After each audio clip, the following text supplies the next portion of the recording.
Day, May 26, 2020. It is 7:02 p.m. And tonight we have several committee meetings, and then we have a special session for the reading of some ordinances.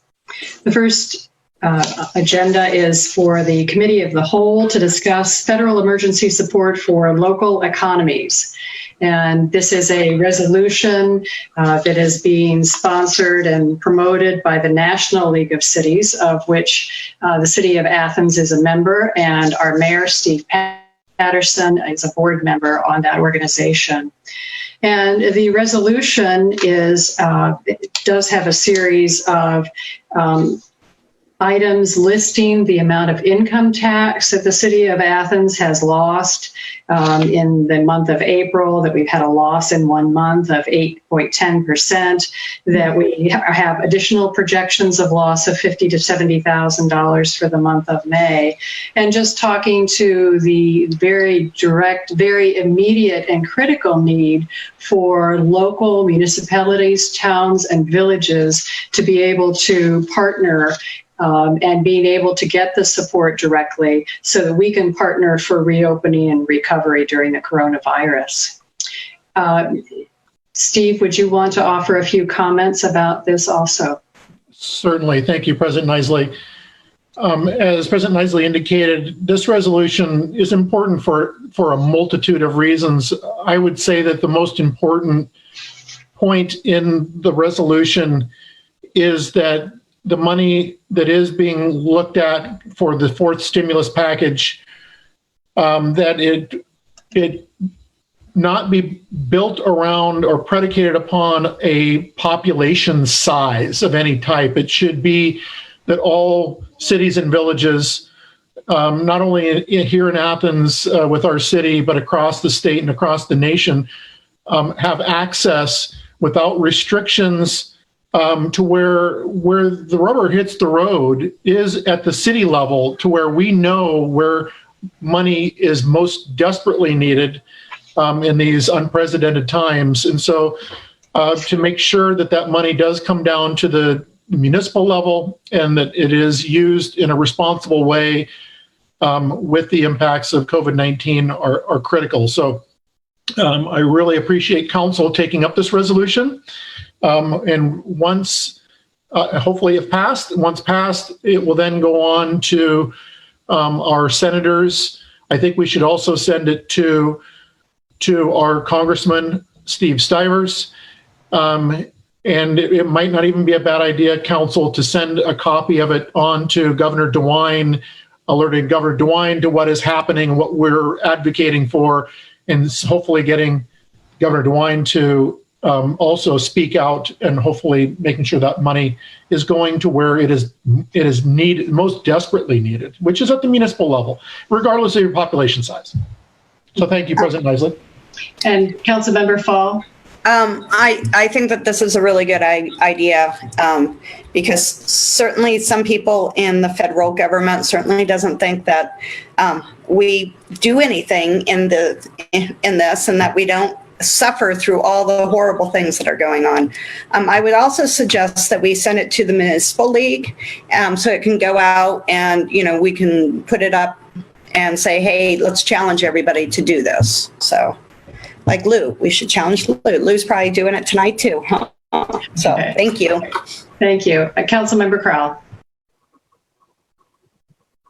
Thank you, President Nisley. I just want to point out and reiterate what Mayor Patterson said about regardless of population size, really calling on Congress to allocate monies fairly. But the resolution also specifically notes that this money should be used, not just for emergency, PPE or other things, but for budgetary shortfalls. But we're really experiencing what President Nisley just brought up. It specifically calls that out, and I think that's very important at this time. Thank you. Thank you. Okay. Any other comments? All right, and I see now that Councilmember Smedley has joined us. Okay. What we will do is move into the special session. Before we do that, I do want to let our guests who are maybe listening in tonight know we will be having the special session where we will read through the ordinances and resolutions. There will be some discussion of that. We will adjourn from that special session, and then we will call open the Transportation Committee, which I know that we have several guests who are wanting to speak to the right-of-way use. So it'll probably be 20 to 30 minutes, just so you're aware of it, that we will probably be having discussion on several important ordinances tonight, as well as the resolution. All right, for our special session, the first item of business is to establish a quorum, and all members of council are present. We have an ordinance for third reading.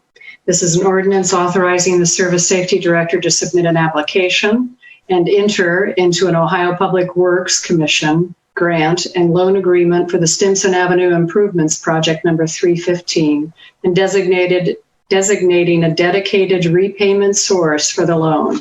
This is introduced by Councilmember Crowell. Thank you, President Nisley.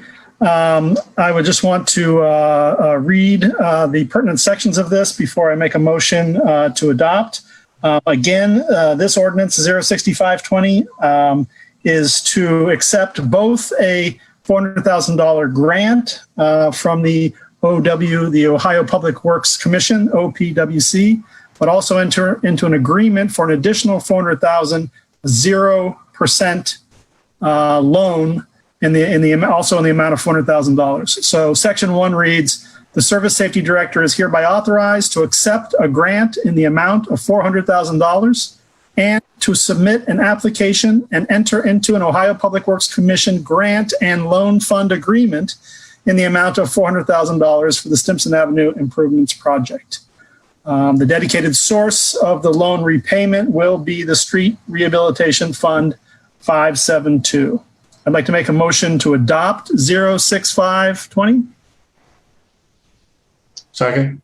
And we have a second from Councilmember Fall, I believe. All right, is there any discussion or comments?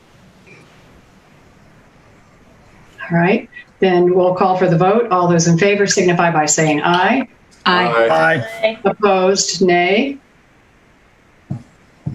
Well, not nay, but I forgot to mention that I will be abstaining. And one abstention. Thank you very much for raising your hand to alert me.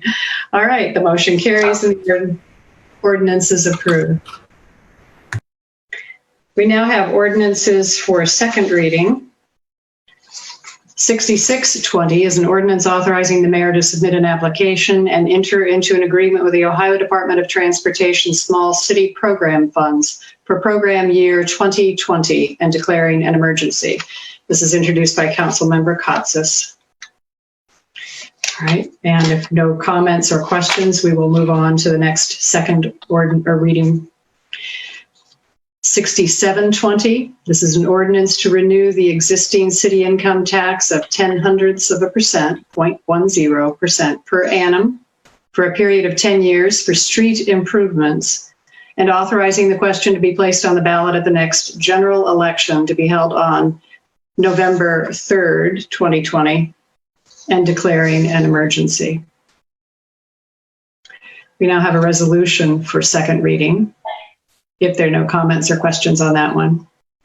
The resolution is 520. This is a resolution to place the issue of renewing the existing city income tax of 0.10% per annum for a period of 10 years, beginning January 1st, 2021, on the ballot at the next general election on November 3rd, 2020, and directing the Board of Elections of Athens County to conduct the election and declaring an emergency, and is introduced by Councilmember Katsas. We now have a one reading resolution. This is R720, and the one briefly discussed before by the council members and the mayor. This is a resolution by the City of Athens, Ohio, in support of fair, direct federal emergency support to reopen and rebuild local American economies, and is introduced by all members of council. And this is one that we will have a motion and second and vote on tonight. It's a one reading resolution. I move that we adopt this resolution. Okay, that's moved by Councilmember Fall and seconded by Councilmember Clodfelter. Is there any other discussion or comments on this resolution? All those in favor signify by saying aye. Aye. Aye. Opposed, nay. The motion carries and the resolution is passed. We now have two ordinances that have been discussed in the past weeks, and last week we laid them on the table, and now we are having two ordinances that we will be discussing to remove from the table. And the first one is Ordinance 6120, an ordinance amending Athens City Code Title I, General Provisions, Chapter 1.03, Code Fees Established, Solid Waste, Recycling, and Composting Rates. And this is introduced by all members of council. And I believe Councilmember Crowell, yes, go ahead. Thank you, President Isley. I'd like to make a motion to remove 06120 from the table. And seconded by Councilmember Grace. Thank you, Okay. Member Grace. And- Go ahead. Okay, go ahead. So after many weeks of discussion of 06120, both in committee as well as in council and numerous discussions with the local community, we are moving ahead to having just taken this off the table to amend the ordinance. And we will be discussing two separate tabled ordinances. This one, 06120 and 06020 in that order. And the one of the issues that we've been discussing for many weeks is whether to have a composting program that all residents will contribute towards, just like recycling and just like trash collection or refuse collection, which was the originally presented ordinance. And then we had many weeks of discussing, and it became clear that having an optional program, especially during this time of the pandemic and those of us who are struggling financially, is to be able to have an optional program, so it's not a mandatory fee added to all accounts. And so the question really is, what kind of optional program should we have? There are two choices. There is an opt-out program and there is an opt-in program. And just to make clear, an opt-out program would mean that individual account holders would contact the city billing office to tell them that they opt out of the program, while an opt-in program would be that nobody is included in the program initially. And if you would like to be part of the program, then you call the city billing office and say, I would like to be in the program. So just Councilmember Crowell, Yes. before I forget, we've had a motion and a second to remove it from the table. So I do want to get the vote taken on that, because we're not supposed to have any debate on removing it from the table. So I didn't want any discussion to start. So all in favor of removing this Ordinance 6120 from the table, all in favor signify by saying aye. Aye. Aye. Okay. Opposed, nay. Okay, thank you. We have that taken out. That's out of the way. Okay, sorry. After That's all okay. the debate we've had over the procedures, I already messed them up. But anyway, go forward. This is really what we're discussing over these next two ordinances, is the amendments to the ordinances on the table to add an optional program. This first ordinance that we're looking at right now, that we are discussing right now, does not make the determination of being an opt-in or an opt-out program. It simply adds the word optional to the ordinance. So it doesn't determine opt-in or opt-out. It just says, okay, we're not going to have a composting program for every single account holder. We are going to have an optional program. So 6120 says, if we approve this, that we will have an optional composting program. 6120 does, of course, as discussed when it came up for all three readings, change the rates necessary for all accounts in order to pay the lowest bid that we received for the refuse and recycling bidding process. In order to pay for our recycling and refuse services, we had to increase fees, which had not been increased since 2010, in order to pay the overall increase in the contract, which was over 50% overall. And again, it was the lowest contract bid received. And so the other changes in this ordinance, besides adding the word optional, are those fee increases. And if the public is looking at home, currently for a one container owner-occupied unit, we pay $6.50 plus a $3.50 recycling fee. So that's a total of $10.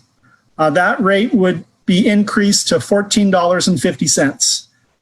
That is a 45% increase, reflecting the roughly 50% increase. I believe the overall number is a 56% increase in the overall amount of the solid waste contract. And then for the two container, it goes from $15.50, which again is that one container rate plus the $3.50 recycling fee, $15.50. It goes to $21, and that's less than a 40% increase.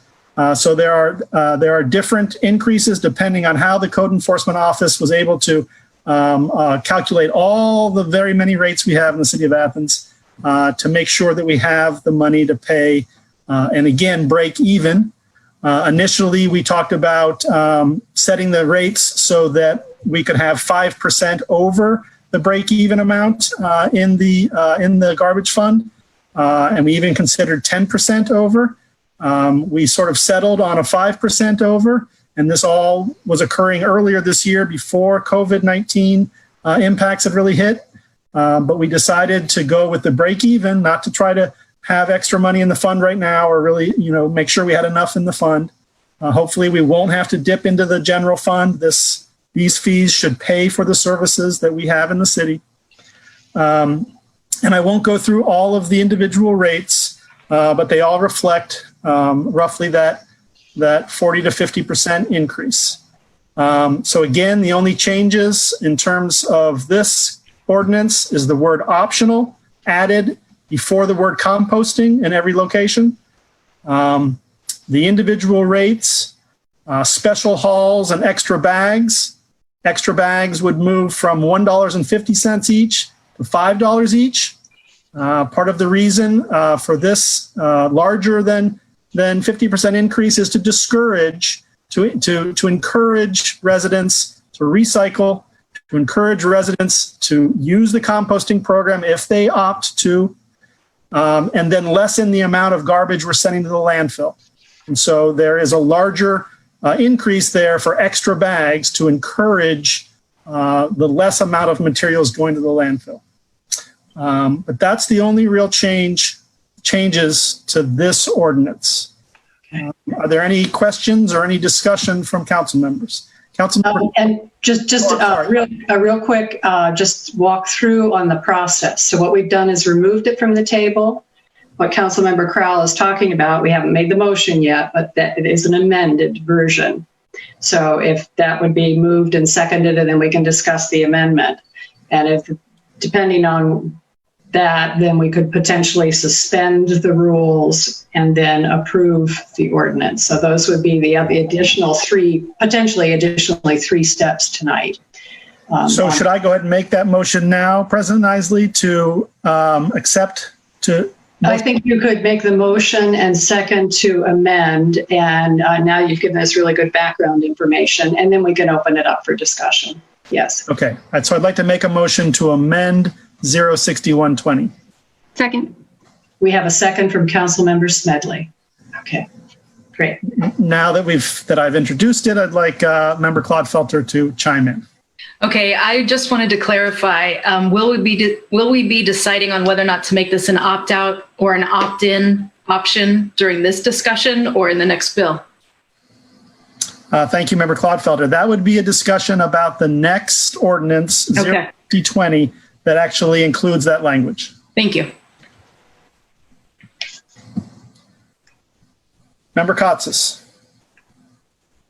Thank you, Member Crowell. I'm in support of the percentages that we're looking at. I think right now just sticking with the base is great, and then we may be revisiting this in another 6 months just based on where we are. I think at this point just kind of holding steady and kind of waiting for the storm to roll through, and then doing an assessment afterwards is the best route to do. So thank you. Thank you, Member Katsas. One moment, Member Fall. Member Katsas is a great point. There was a lot of hard work by the Code Enforcement Office to try to come up with these figures. Again, we did not go with 5% over, so we're just trying to break even. And there's a lot of unsure things in those rates. So as Member Katsas said, we may have to revisit this to look at these fees again to make sure that our garbage fund is being paid for through the fees. Member Fall. Thank you. I know that at one point we were discussing new bins that was either or not included. So where is the status for that? If we are not getting new bins, then I would suggest that code enforcement needs to really look at lids that lid the thing when it's wet, because we've had so much rain, and we need to really look at public health in a whole city-wide, and having stagnant water is not good for our whole city health. So I would like those two questions. Thank you. Thank you, Member Fall. Those are excellent points again. We did decide, the Code Enforcement Director heard us clearly that we wanted to keep the increases as low as possible. If we went to an equal container program, purchasing all of those containers would have increased every individual account by an additional $2, as well as had some bulk costs, upfront costs. And we decided not to go that route to keep the increases down. Although we've received a lot of good feedback from the citizens as well as council about how good a program that would be.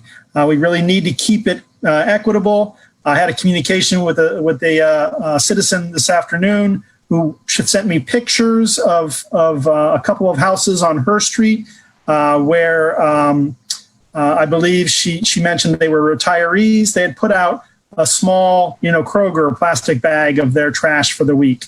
So there are citizens out there that do not need more than one container. And if we had an equitable container for everybody, we could get out of that situation where I might have one container that is a 32-gallon container and my neighbor might have a 64-gallon container. They're both one container, but we are throwing away different amounts of trash. So the ordinance as written does say that one container is a 32-gallon container. So the public should be very aware that the code enforcement, if somebody has a 64-gallon container and they want to be on the one container rate, they are going to have to comply to the ordinance language that says a one container is 32 gallons. It is not a 64-gallon container. So we can begin to implement a system where we're doing more pay-as-you-throw, an equitable system.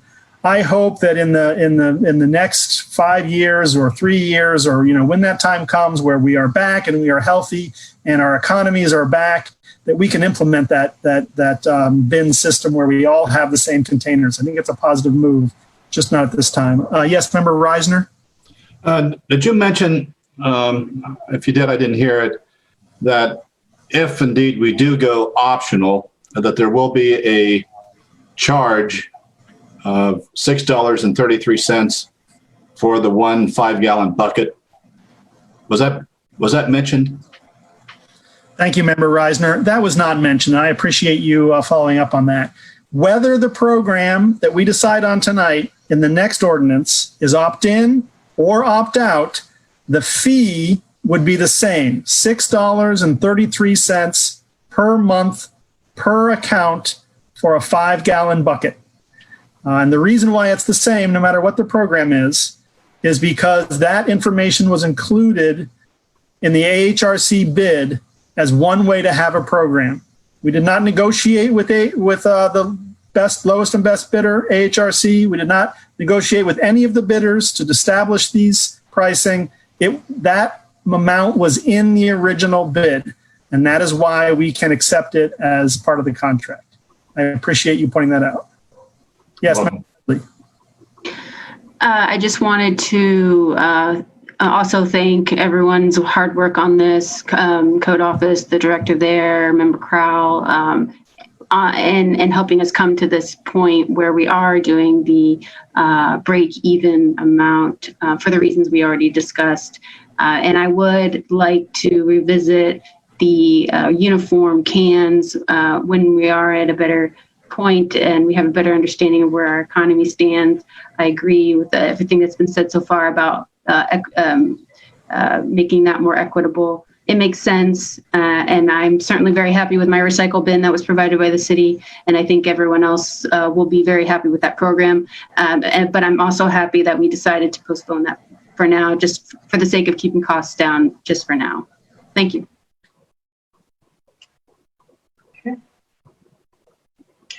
Mayor Patterson?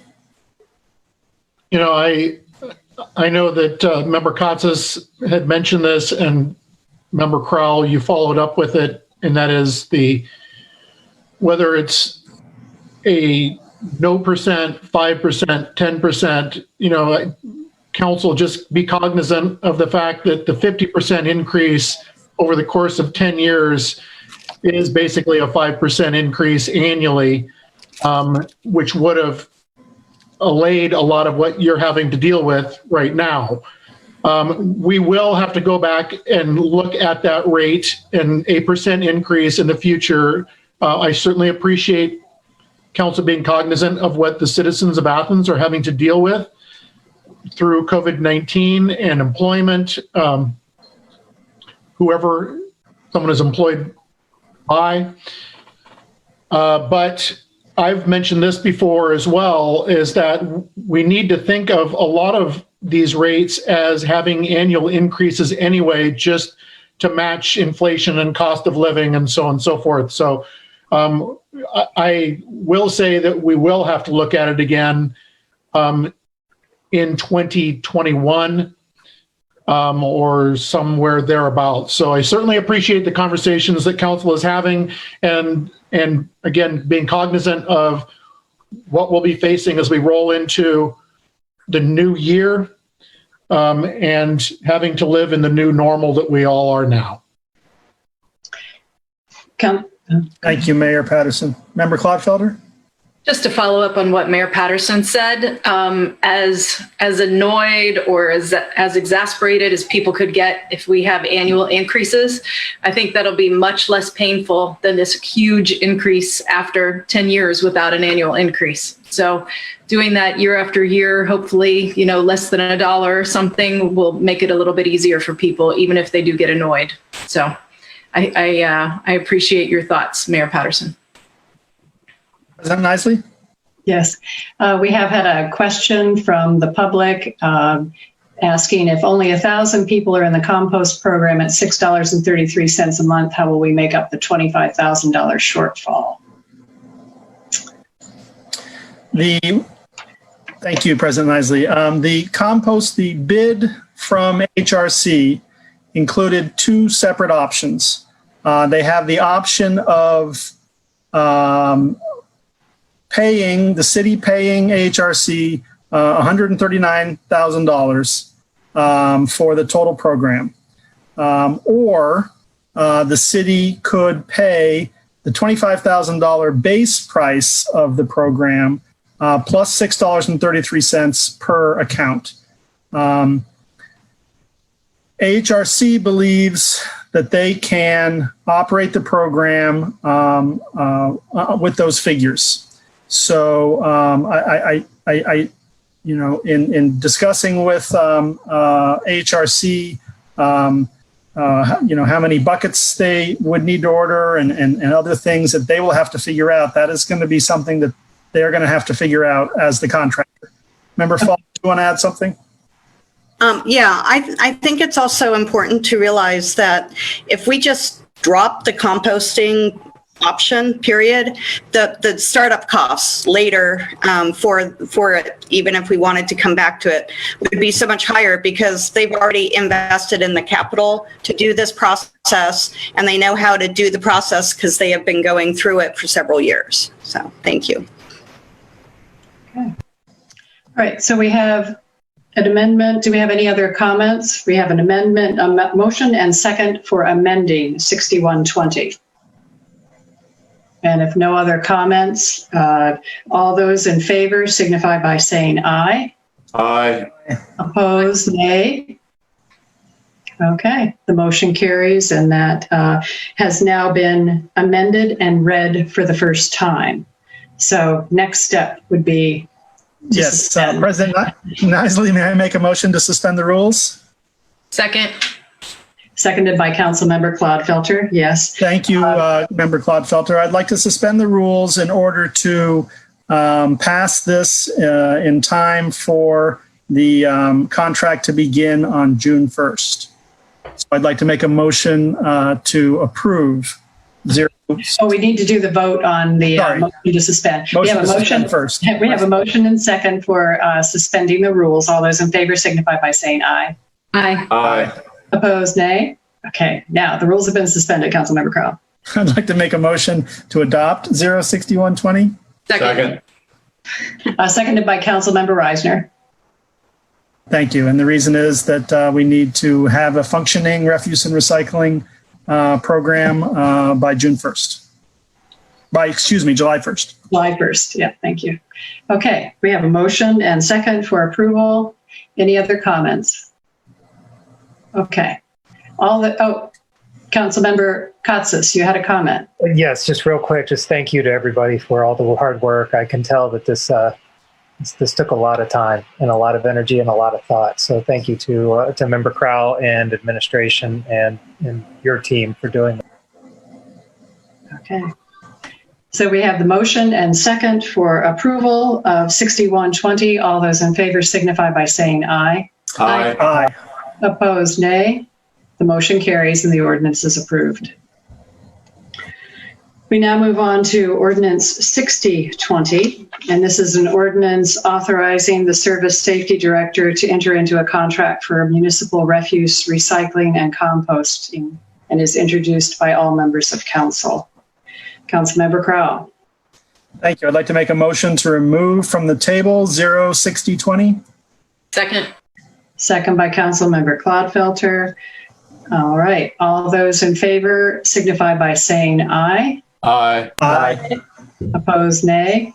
Okay, the ordinance has been removed from the table. Okay, let's see if I can do it in the right order this time. I'd like to make a motion to amend 06020. Second. We have a second by Councilmember Clodfelter. Okay. And so now you can, you've got the motion and second, so you can open it up for discussion of your amendment. Okay, so to repeat, this is the ordinance for discussion where we can choose either opt-in or opt-out for the composting program. And I determined that either one or the other had to be in the amendment to start, and we can discuss it. And then if we decide to switch the language, we will amend the amendment to switch to the other language. But I'll just start off by giving my reasoning for starting with the opt-out program. The composting has been, proposed for our community to contribute to the greenhouse gas emissions reductions necessary to alleviate the global warming and our climate emergency. In our community's expressed values and priorities, and in Council's declaration of a climate emergency, actions such as a composting program are necessary. In order for that program to have the most success possible to meet these stated goals, an opt-out program has initially been written into the current amendment. Council has the option and the power to defeat this proposed amendment and amend the amendment to an opt-in program. But I'll just say that an opt-in program, as we know, means that account holders will call the city billing office and say, I'd like to be part of this program.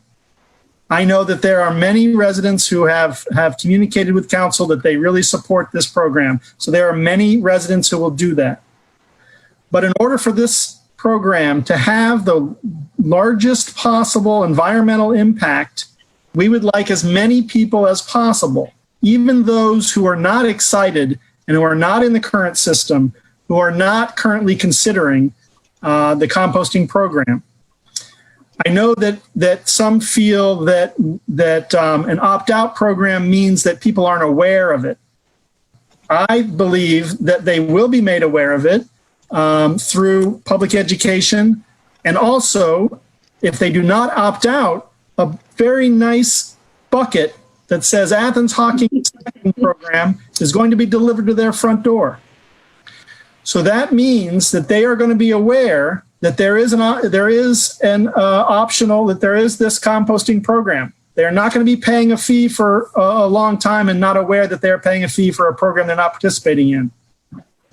I'm not sure exactly of how HRC will allow citizens to opt out later, but we have discussed, we have tried to think about a time period in which citizens can choose to opt out. There won't be a hard date where if you don't do it by tomorrow, then you've got to wait a year. There will be the option to opt out if you're not aware of tonight's discussion, if you're not reading the newspaper, if you're not on social media, if you have no idea that this is happening.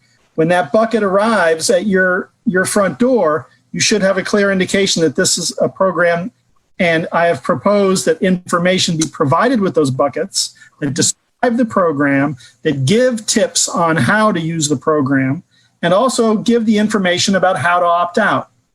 And so it is, in my mind, there is a wider chance of real success, of environmental impact by having this an opt-out program, because there will be those people when that bucket arrives go, you know what? I wasn't sure I was going to opt into this program, but now that I got this, and maybe I should do this, and start to do this, and they realize what an advantage it is in their household for the amount of trash that they put out for landfill, and then all the other advantages to it. So that's why I have proposed and put in this amendment, opt out. But as I said, open for discussion, and love to hear everyone else's points. The cost is the same, in or opt out. The phone call is the same. You're calling up the billing office and saying opt in or opt out. So I'd like to now open this up for discussion. Member Grace? Thank you, Al. I so appreciate all the work you have done on this ordinance and on this program, and I wholeheartedly agree with everything you said and support an opt-out program for all the reasons that you stated. Thank you. Member Clodfelter? I also support an opt-out program very strongly. As Member Grace mentioned last week, research shows that opt-out programs generally have a lot more participants than opt-in programs. I was also thinking about some of the student renters, at least those who live in private houses, who, when they first come to OU in the fall, there's so many things to handle and their life has just changed and they're so busy that if it were opt-in, I bet almost none of them would opt in the first month. But if they get there and, here's this really nice green bucket, and so my community wants to help the environment and I'm part of the most sustainable generation ever. And so this is great. I'll do it. And so we could get a lot more students participating if it's an opt-out program, I think. And then that would be really important. And I do think more people in their generation care about the environment than any of our other generations. And I would also like to thank you for all of your hard work on this, Member Crowell. Member Smedley. Thank you. I can't help but go back to why we considered not making the citywide to begin with, and it was all about keeping costs down for people right now.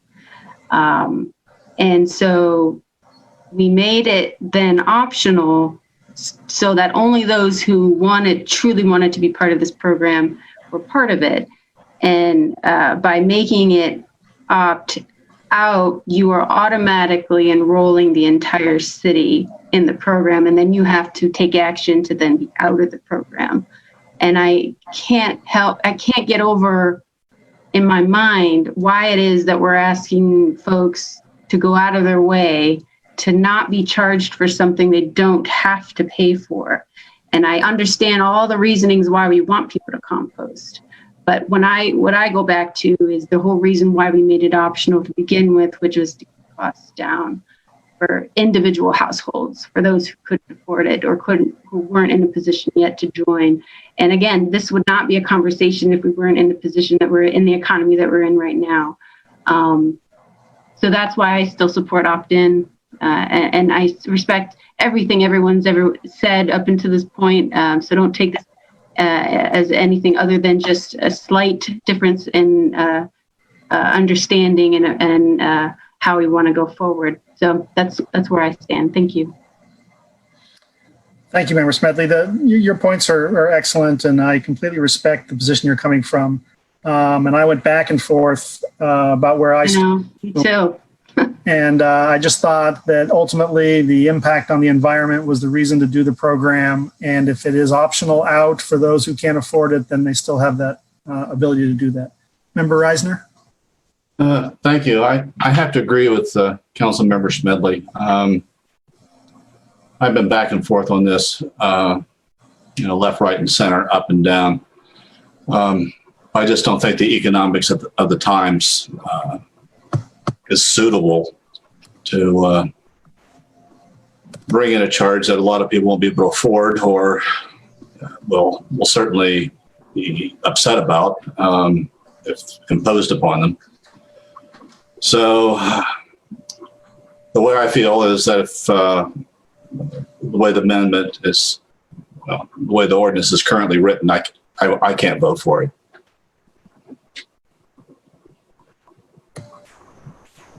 I understand. Member Clodfelder? I did like one thing that you mentioned earlier, Member Crowell, which is that your hope, and I think we should ensure that this happens, is that included in the educational material that would be inside the bucket when people get the bucket would be information about how to opt out. So, they could just call and ask. So I don't think that would be a problem. And I do think it'll be much better for the environment if it's an opt-out program. But we have made it optional so that people who've lost jobs or are low income or don't like the idea for whatever reason do not have to participate. It will not be imposed on them. They will receive information on how to opt out. Thank you, Member Clodfelter. First, we'll go to Member Smedley, and then I believe President Nisley has maybe some comments from the citizens. Member Smedley? That same argument can be used on the other side. We can promote this program as much as we want and encourage people to sign in so that you are getting people who want it to join in. So, and I again, I respect everything you said, but I'm just trying to understand. It's just the very minor differences that we're talking here about, but we're also talking about the same thing. We say people can have the option. Yes, they have the option, but who are we asking to take action? The people who don't want to pay for it. And are we okay with that? That's where it comes down to for me.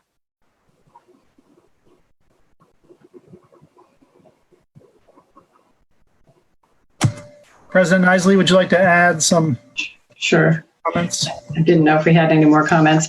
This is a letter that was addressed to Athens City Council members and the President, Jan Hodson of the Far East Neighborhood Association, requested that I read this tonight so that it is in the records for our City Council meeting.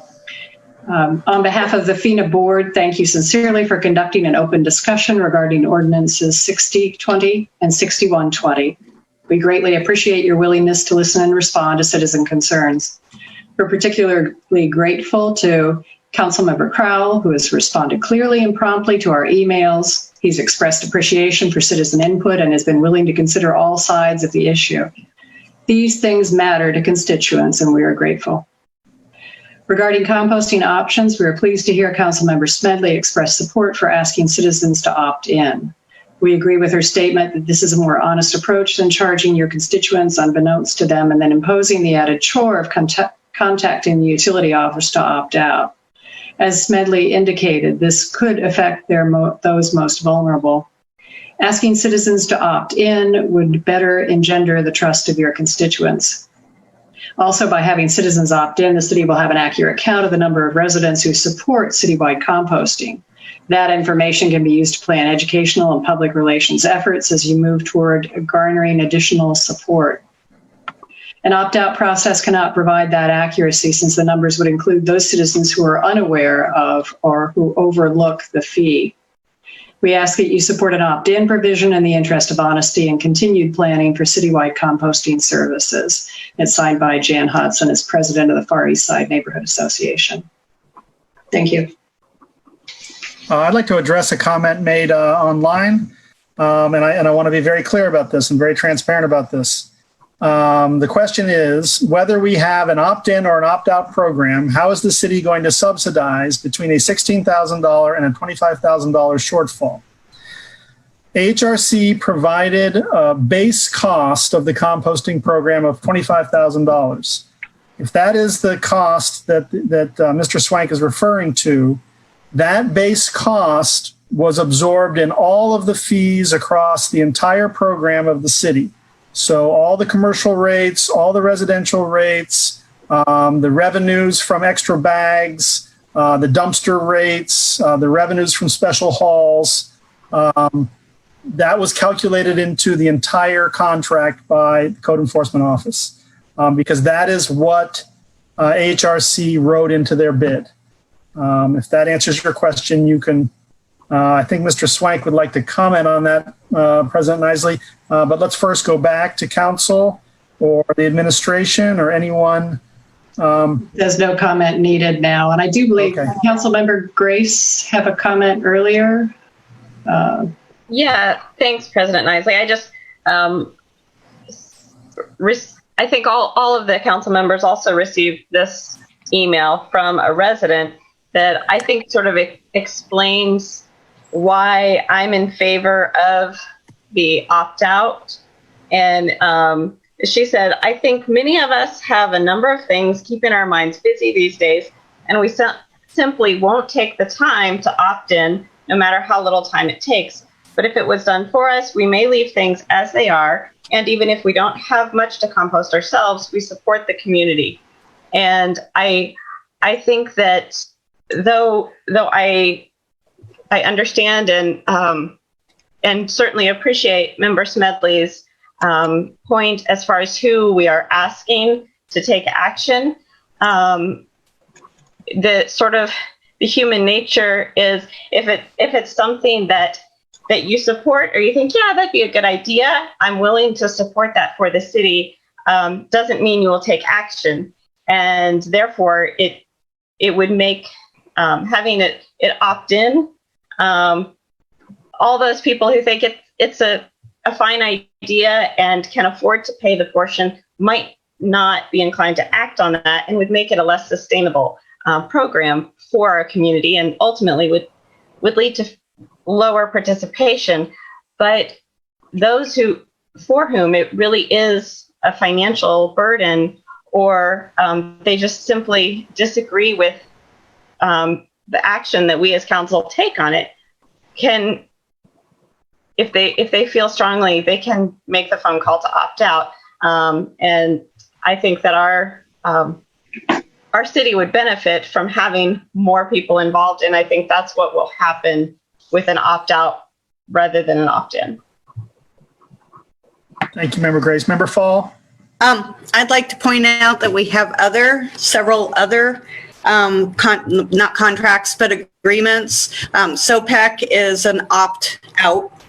The fee that we put on, that we voted on to put on our electricity bill is an opt-out. So our citizens, I think that they're pretty savvy and smart. I think that the appearance, as Member Klockfelter said, of a bucket would kind of key them in. But I think that we need to keep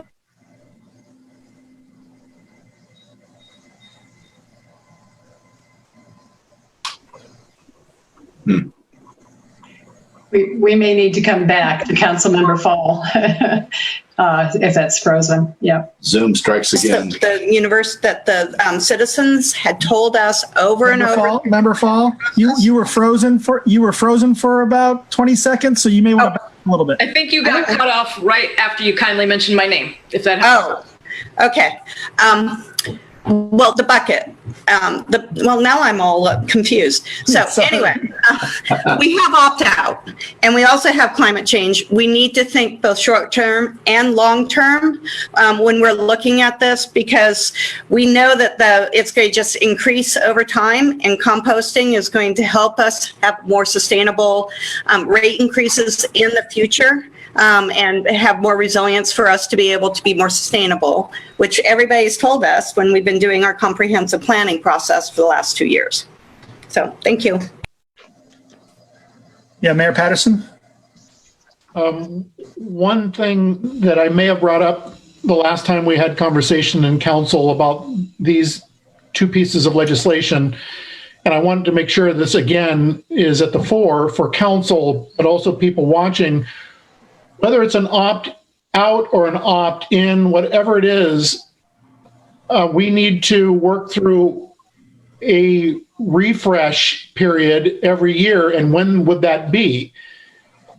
I would say that letters of notice for opting in or opting out should be sometime in the fall. But, whether this is a devil in the detail that we've not gone through yet, Member Crowell, it's certainly something that needs to be addressed as a way every year individuals are informed of their option to either opt in or opt out, depending on what council decides tonight. That's what you see with SOPEC. That's what you see with NOPEC. You'll get a mailer every 3 years when negotiations for those rates comes forward and people are notified, here's your rate change. You have the option to opt out if you so choose, as Councilmember Fall just indicated. And yes, I agree, Councilmember Fall, that Athens citizenry is pretty now used to SOPEC, and I think somewhat used to NOPEC, which has the same opt-out option associated with it, to where someone can go on the market and decide, I want to go with someone else, another energy supplier. So Thank you, Mayor. we have. Thank you, Mayor. I just wanted to point out that meetings have been proposed this week immediately following tonight's decision to try to work out some of those issues. So, prior to these ordinances and approving the contract, the code enforcement did not want to get with service provider to make any sort of detailed arrangements and try to figure these things out. But after these ordinances are approved, that can happen. And there is a there's a time crunch here, and I know that they want to figure some of those things out. And there have been a number of things that I've heard discussed, such as 2 separate periods, a July 1 period, and then an August, October period for people who come into our community in August for the university. But hopefully we can work those things out. I also want to just reassure Clerk Walker that I will discuss the contract itself, as well as I want to make sure everybody understands. I was told the law director, and we worked out the procedures for this, even though I've gotten many of them wrong already. We can have a vote specifically on Section 2 of this ordinance, which I'll just read out loud in case people don't have it in front of them. Section 2, city account holders may opt out of the composting material collection services program by contacting the Athens City Utilities Building Office. Once we're done discussing, we can vote on that specific amendment to this amendment. And then depending on the result of that vote, then go forward with the additional amendments to this amendment, which also would include the attached contract. That makes sense. Any additional comments on what we're talking about? Member Katsas. Yes, thank you. And I knew this was going to be the sticky widget on this in this whole discussion. But I think about systems and processes, and I think about what the city will have to pay to educate, to get people to get a population to really opt in. So I do see the benefit of an opt out, not only in the amount of getting more users right off the bat, but also just that additional hidden costs that the city would be saddled with education and trying to really promote this and trying to figure out how to get people to opt in. So that doesn't mean I've made up my mind on this one. I'm still listening to everyone, and I'm still trying to come to terms with everything. So thank you very much. So right now we have an amendment that has been moved and seconded. And so if you would be approving the opt-out program, you would be voting for this amendment. And then if not, then you would be voting against it. And Councilmember Smedley, did you have a question about that? Thank you. I do have a question. Do we know the details of the process for what the experience will be like when a person either opts in or opts out? And I ask that because either way, I think it needs to be as simple as possible. Do you have an understanding of what that would be like? I thought we had clarification that we would be able to accept email and telephone requests to opt out, as opposed to the difficulty of needing to come to City Hall. So in that respect, either way, I think the opt-in or opt-out program is fairly simple. I know it's fairly simple when you need to call the city to check with them about your utility bill and how many cans you have to verify that. So I would think it would be something like that. I believe that's correct. So we've heard comments and discussion. Are there any additional comments or questions? Councilmember Fall.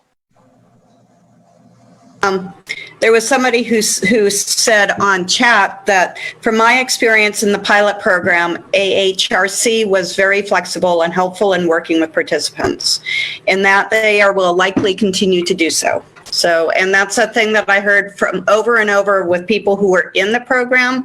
They loved it, and it was very easy. And so I would think that their track record would go forward from here. Okay, thank you.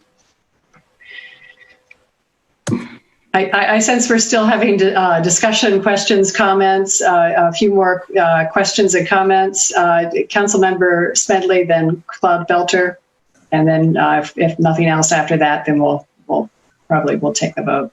Yeah, I appreciate that. Thank you. I had mentioned this before, that I'm at least happy that we are at a point where it is optional. As much as I am opposed to opt out, it is still optional.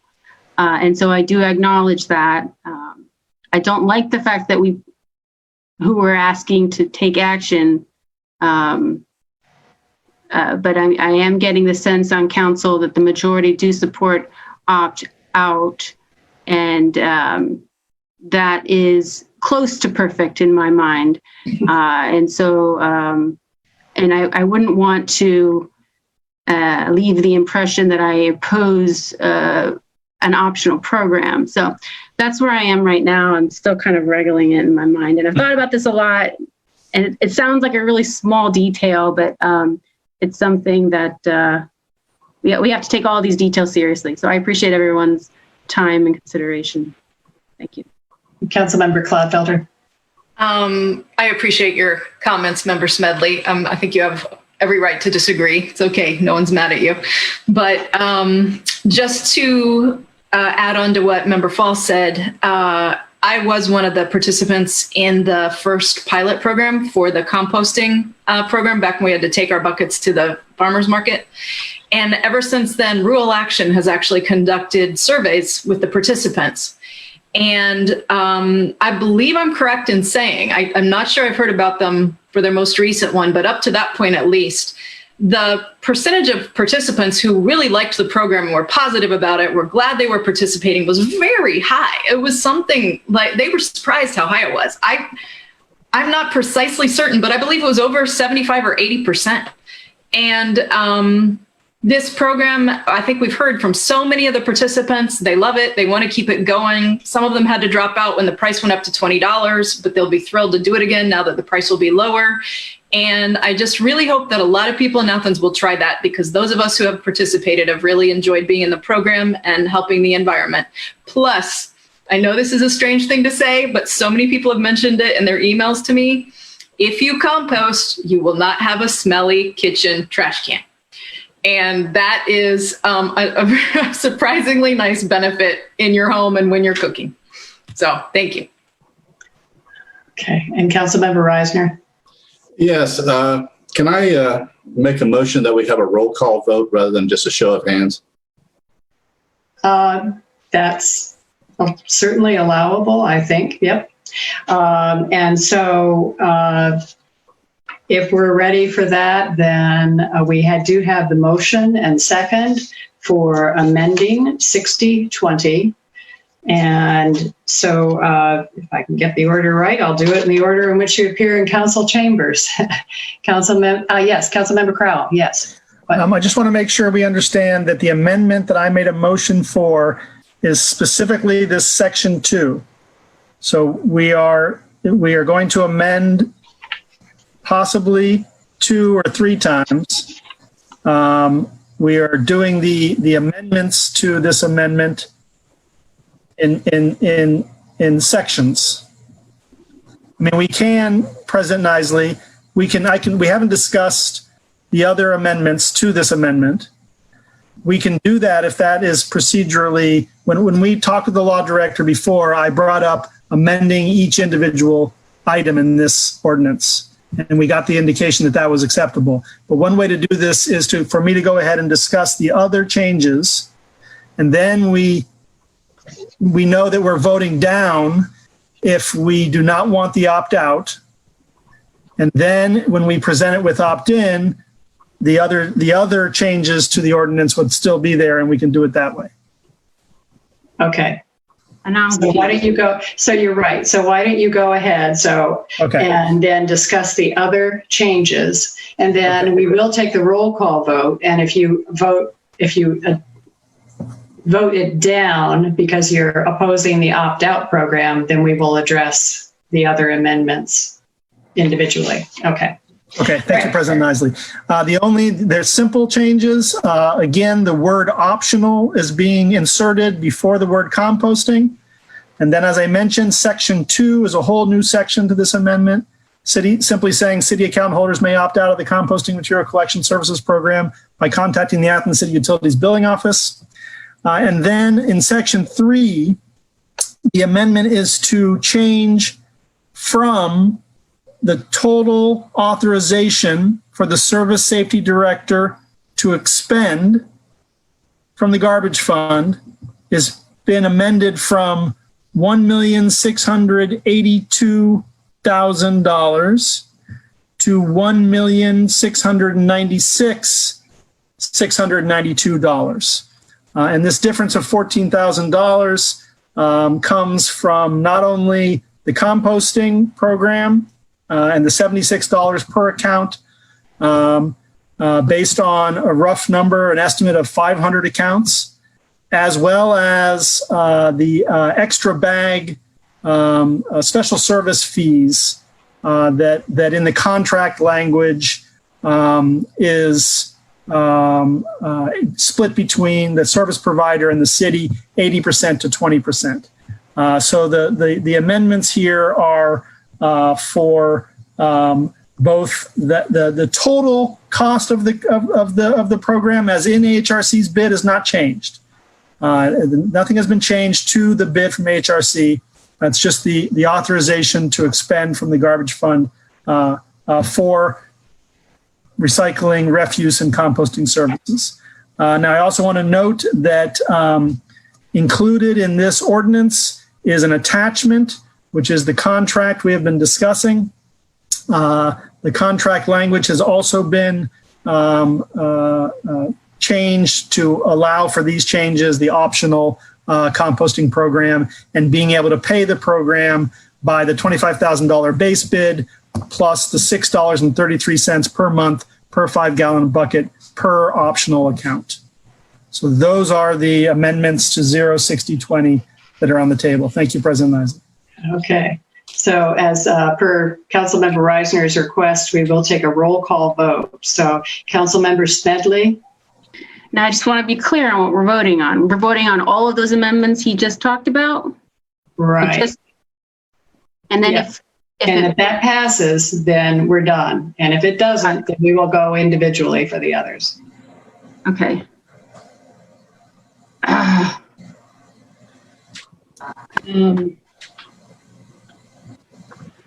Nay. Pardon me? Nay. Nay? Okay. Reisner, Councilmember Reisner? Nay. Councilmember Crowell? Aye. Councilmember Fall? Aye. Councilmember Kotsis? Aye. Councilmember Grace? Aye. Councilmember Clodfelder? Aye. Okay, the motion carries, and the ordinance has been amended and read for the first time. So now we need two other actions. Your move to suspend, yes, Councilmember Crowell, and then approve. I'd like to make a motion to suspend the rules for 06020. Second. Seconded by Councilmember Grace. We have a motion to suspend. All those in favor signify by saying aye. Aye. Aye. Opposed, nay. The rules have been suspended, Councilmember Crowell. Thank you, President Nisley. I'd like to make a motion to approve 06020 in order to have it ready by July 1st. Aye. I mean, second. Sorry. We have a second by Councilmember Clodfelter. So a motion and second to approve the ordinance. And I will just ask one last time, any other comments or questions? If none, all those in favor signify by saying aye. Aye. Aye. Aye. And those not approving, nay? Opposed? All right, the motion carries and the ordinance has been approved. Thank you. We do now have if I could have a motion for adjourning our meeting, we will do that and move directly into the transportation, for which Mr. Ostrike has been waiting very patiently. I move that we adjourn this meeting. Okay, motion to adjourn by Councilmember Fall and seconded by Councilmember Crowell. All those in favor signify by saying aye. Aye. Aye. Okay, and I assume no opposed. Thank you very much. We are adjourned at 8:10 p.m. from our special session. We'll now move immediately into the Transportation Committee, and that's chaired by Councilmember Kotsis, with Councilmembers Crowell and Clodfelter joining in. President Nisley, thank you very much. And I have two bullet points to speak to tonight on Transportation Committee. And the first one is our annual street paving and repair ordinance will be coming forward. To be very transparent, I don't have much information on this. I don't have a dollar amount, although I believe I did have a conversation with Clerk Walker, but I can't remember the totals that we have coming up. Additionally, I do know that there is no street list at this point, so I will be collecting more information on this. But I think at first read, we can have more of a discussion on this point to talk about what is coming up in the near future. Okay. And the need being that they need to do the annual repaving, some of the repairs they need to be doing during the summertime. So that's why we're needing to look at it now. Okay. Correct. Yes. Okay. The second bullet point is something I've actually been thinking quite a bit about. This is the right-of-way use for small businesses. And so basically, I'm sure that people on council, understand, what I do for my day job. And so I am a service industry worker, and I have been on the front lines because my business has been open during this whole time. So I have been able to collect a lot of data, a lot of information, and kind of watch how people are acting as the different rules and regulations and tone has been set throughout this time, and also just the conversation of understanding the virus, COVID-19, and trying to figure out what are the safest protocols that we can incorporate into our services in order to make people feel safer, more comfortable. Not only that, but also guaranteeing that our service industry workers have a better shot at not succumbing to this issue. So it's something that we've worked on a lot, and it's something that bars and restaurants and things that have been closed for a long period of time, they're just they've had a lot of time to think about this. They've had a lot of time to figure out how to approach this. And what I've noticed in my own business is, if you can help people outside, there is a large percentage of the population that it extremely helps their consumer confidence. They don't want to enter the business if they don't have to. And so if we have the ability as a city with our right-of-ways to help businesses that believe that they have the ability to help conduct business in a safer manner in an outdoor environment, I think it's at least worth a look. Now, I want to come forward and also say that I don't have all the answers. I don't have the idea of what's going to work and what doesn't work. I don't know how the margins work in a lot of businesses that I don't participate in. So there's a lot of things that have to work out in order for something to come forward. But I know that a group of business people have been talking about this and have been trying to puzzle this out. So I believe Member Clodfelter, were you able to attend the chamber meeting today? Yes, I was, and I thought there was really excellent discussion, and a lot of really thoughtful points were brought up by the business leaders. And I look forward to hearing from Mr. Art Ostrike's comments when it's his turn to speak. And just to provide a little bit of background, the Athens Area Chamber of Commerce put out a survey, and I believe that Paul Logue, city planner, also participated in helping build that survey. Is that correct, Mayor Yes. Patterson? And so I didn't hear that firsthand, but the chamber is now starting to have some meetings and try to understand what is the kind of the thing that will work for a lot of businesses. We don't just want one business, member or a couple people coming forward with an idea. We have to have some sort of consensus in order to figure out, how we could do something. And I will say early on, I learned very quickly that, if you sustain a couple of months of bad business, of low revenues, you're on the ropes. It's just the way that the way the system works. And when it's working the way it should, we don't have to worry. But currently, right now, if we have the opportunity to help businesses, even in a little way through this rough spot, I think it's worth a look. I guess the only other person maybe would be Member Crowell from the Transportation, if you had any comments or thoughts.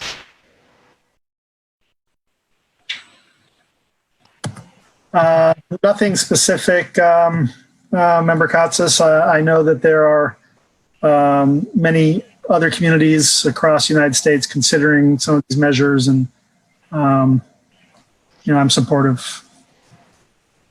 Okay. And so we do have, I'm sorry, Member Clodfelter. I would just briefly give my 2 cents, I guess, if you're asking the members of the Transportation Committee. I actually think it's an excellent idea. I think that the summer of 2020 is the perfect time to try it because our businesses are hurting. People want to be as safe as possible. And as you mentioned, a lot of people don't want to go into a building to have a meal. So having outdoor seating would be really beneficial. And as far as I know, there's currently far less traffic, either for pedestrians or drivers uptown right now. So there are a lot of details to figure out. There's some really good questions being pondered today. And we'd have to try to do it in a way that would help as many people as possible. But in theory, I really like this idea. Okay, thank you. Art Ostrike, thank you so much for tuning in. I should have told you to tune in a little bit later. Instead, you ended up watching paint dry. So please, if you have some comments from the business community uptown. Yeah, thank you, council members, and everybody for giving me some time on the floor today. It's just such a weird time. Like 2020 summer right now, what we can do, and we're hearing bad news from the university. We're hearing and seeing things that aren't very good for a lot of our local businesses right now. And I feel like we've gotten some help. A lot of us have gotten PPP loans and things along those lines that are helping bridge a gap. But I am very concerned about uptown businesses and where we are 1 year from today. I don't think that we should turn into New Orleans, okay? But I also don't think that we should hide from the idea that we live in a pretty unique town, especially within Ohio, where we have this beautiful uptown Court Street area that we utilize sometimes, but not always for the betterment of our local businesses. I don't think anyone wants us to close the streets. So I'm going to strike those words from the record or talk about that. We do not want to close the streets, but we do want to make things a little bit more friendly for vending in a safe manner during 2020, during this summer. All events are canceled. There's no softball tournaments, baseball tournaments, swimming events happening, or any of these things that typically bring that fill our hotel rooms over and over in the summer. They're not happening. Those extra random dollars that typically come in, they are not coming this year. And I think that a lot of us are going to be in a lot of trouble, and we're talking about, no offense, but you guys, I think that we're going to be in a lot more trouble if there's 50 businesses that close in the coming year. Then I think that needs to be addressed, and pretty quickly. I don't have all the answers. I like to I talk about being a problem finder versus a problem solver. It's really important to solve problems, and I don't have all the solutions to this one by any means, but some sort of way to, like if we have 4 lanes of traffic, 4 lanes, 2 of them are typically parking in uptown Athens right now, and there's either 2 traveling together or going in opposite ways of each other today. Well, some sort of way that in the summer, we're reduced to a lane of parking and a lane of driving. And then the businesses pick up the current parking places, or somehow the sidewalks outside of the businesses can be, and I'm not saying I want those parking places free. We would gladly pay the $8.25 per day to use those spots. If it's in the way of parklets, like I know Mayor Patterson has been a big fan of parklets for a while. But looking into how that works, because I don't think many businesses today can afford the ticket on something commercially made in the way of parklets. I do worry about our safety. So I know that that is something that we do need to be concerned about in this, as we look at vending situations up there. We've went a long way in trying to create a very safe place, both inside and outside of all of our locations in Athens currently. And I'm going to continue to do that because I want you to feel safe coming and dining with us, be it inside or outside. So there's definitely a lot of things that need to be addressed both with the city and with the health department in terms of something that maintains our beautiful, our aesthetics uptown and also is fiscally responsible in these spaces and something that I don't have all the answers and I don't expect to, but I think that we need to do something or we're not going to have a lot of businesses here in 1 year's time, especially if the students don't come back in the fall.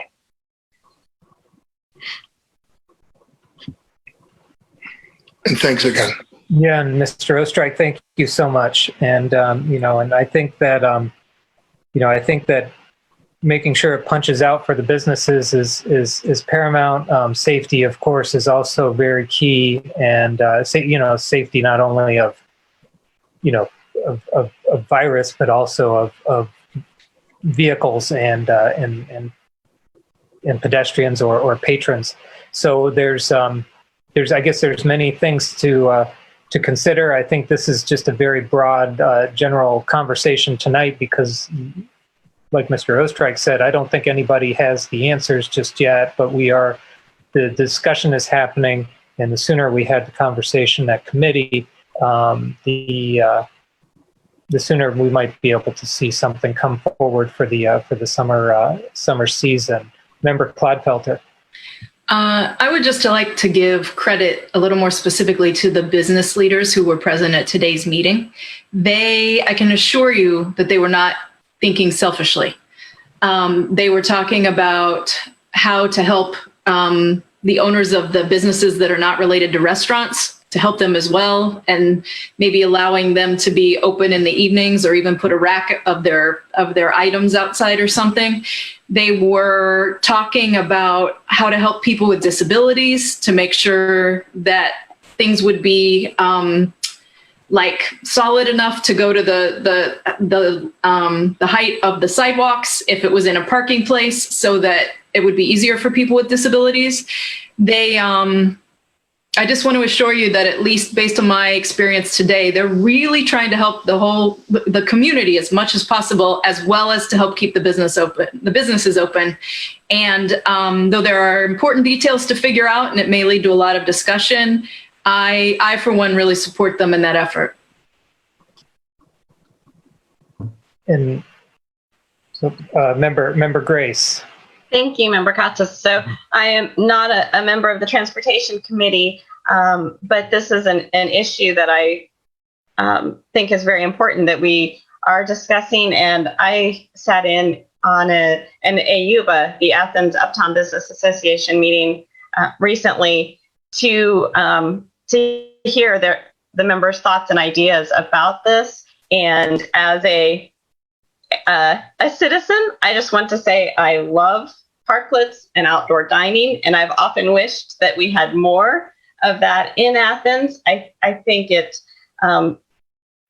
I think that if we can take this opportunity during what is in many ways a really negative situation, to think creatively, to think of ways to, in the long run, improve our city and bring new aspects to the business and the way we operate. I think that this is as good a time as any to make some changes and hopefully help these businesses because we all rely so much on each other, and everyone will suffer if we are losing our businesses. So thank you for being here, Art, and we're talking and supportive, but the process to get to some concrete plans is going to be maybe the tricky part, but hopefully that can happen quickly, and so that things could be implemented as quickly as possible to experience some of the benefits during the summer and into the fall season. Thank you. And Mayor Patterson, I saw your hand. I'm going to mute myself. Thank you, Councilmember Katsas. As was mentioned, I can't remember who mentioned it, I have been a fan for a long time of parklets, exploring them, seeing them everywhere I go, it seems. I will share with council that it's staff this morning along these same lines. Something that I did mention to Chief Reimer is the possibility of exploring some of our alleys. Now, know this, council, that there's only one and part of another alley that is city owned. Most of the alleys are privately owned in the uptown area. But if you look carefully at the essence of Athens, it does address the alleys and some other uses of the alleys. Chief Reimer is willing to explore those as well as areas in which we could better utilize those alleys, because trust me, most of our fire equipment can't roll down those alleys. They're designed for dragging hose. And even if a truck could get down the alley, the firefighters could not get out the doors because the alley is too narrow. So I want council to know that I've been looking at that, and I'm certainly willing to explore some options with Ohio University with the College Green or Howard Square or some other close-in areas that could be, I think, during this unprecedented time. I hate using that term. It's overused, and I get it. But look, how often do we face a pandemic? But during these times, finding ways, once, thank you, Mr. Ostrake. I think we all do need to be very creative and think outside, stand on top of the box instead of being in the box, and figure out how we can think of things differently. And the other thing to keep in mind as we're exploring this, having this conversation and exploring potential ways that we can do things differently, in that a lot of what's happening right now under COVID-19, this is the new normal. This is the things that we're experiencing now. Don't think that someday things are going to be normal again. They're not. As we move forward, what we're all experiencing and having to adapt to are likely to be the way our lives are moving forward. So I appreciate Mr. Ostrike coming and talking about this. Paul Logue, the city planner, I've tasked him with looking very deeply at the different options that are out there to help our commerce across the city. It's not just in the uptown area. It's how can we do things differently throughout the entire city of Athens within our business, B1 through B3 districts as we move forward. So we got a lot of work ahead of us. Right. Thank you, Mayor Patterson. And I did want to make one more final comment. Today, I was able to have a conversation, a short one. They're all pretty short these days, with a couple with a 6-7-year-old, I believe, and they were from Parkersburg, and they were very, they had their masks. They asked if they could come in. And I asked them, they were from Parkersburg, and I asked them how it was over there, and they said that Athens, compared to that environment, the mask usage is over the top here. That people are much more mindful. So I want to congratulate everybody in the community for doing such a good job. But when we think about these types of arrangements where we're trying to attract more people, I think we have the opportunity where we can attract the people that we would like to see, because these people that do want to practice social distancing and mindfulness, they exist out there, and they're looking for those spaces that maybe don't exist in their communities. So I would strongly recommend, if we have messaging that really plays that up, so that we know that the people that are coming are looking for that, because those are the people that we want to see if their communities are not providing that type of service. So I believe that's all I have tonight for Transportation Committee. Thank you very much. President Nisley, you're muted. We'll now move on to City and Safety Services Committee, and that's chaired by Councilmember Grace and has members Fall and Claude Felter on that committee as well. Thank you, President Nisley. So we have several things on our agenda this evening, and it starts out with the Community Housing Impact and Preservation Program, CHIP for short. And this is, the time has come for council to authorize the mayor to enter into a partnership. And this is an agreement that is with our county commissioners. And then we jointly apply to hopefully be recipients of some grant dollars. And Athens has been eligible and hopefully will be again for $350,000 in CHIP program funds. And these funds are used for home repair, rehabilitation, down payment assistance, new home construction, that's in partnership with Habitat for Humanity, and also with tenant-based rental assistance. And so we have been asked to authorize continued participation in that program. Does anyone have any comments? Okay, great, thank you. And next is the wastewater treatment plant dewatering improvements construction. So we've talked about dewatering a few times here in City Council, and the importance of dewatering our waste. And we have gone through and had some engineering, design, different activities taking place, looking into the best way for our wastewater treatment plant to do the dewatering. And at this point, we need to authorize the service safety director to advertise and accept bids for construction of an addition to an existing building for the dewatering improvements project.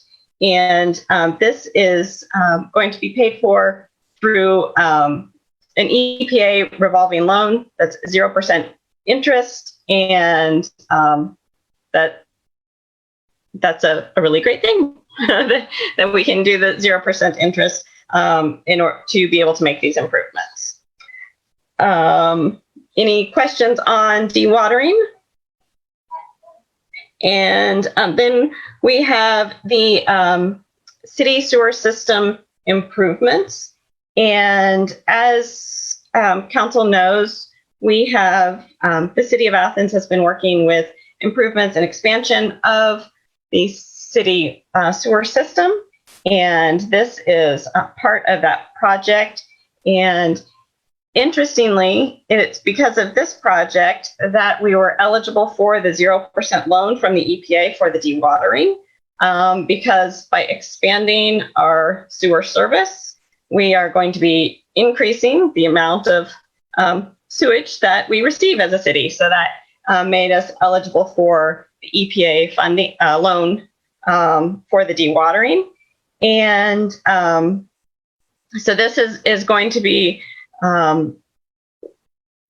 authorizing and appropriating funds for design of the city sewer system improvements project. And it's going to be Stagecoach to Summit and Dairy Lane, Richland Avenue, and 56 lift station, and out on West Union, either looking at whether we need gravity or possibly an upgrade to the depot lift station. But speaking with our engineer, you're hoping to be able to use gravity system there. But this is to authorize and appropriate funds for the design of this project.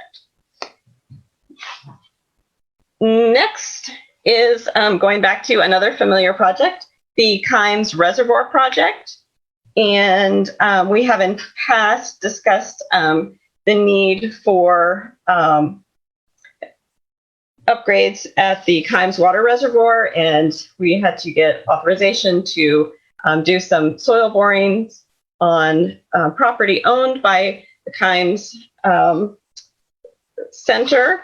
And as a result of those borings, we have identified the location for the construction, and we need to do several different things, but we need to increase the authorization for engineering services and also for property acquisition, because we need to acquire the property from Kimes in order to build the booster station. There we go.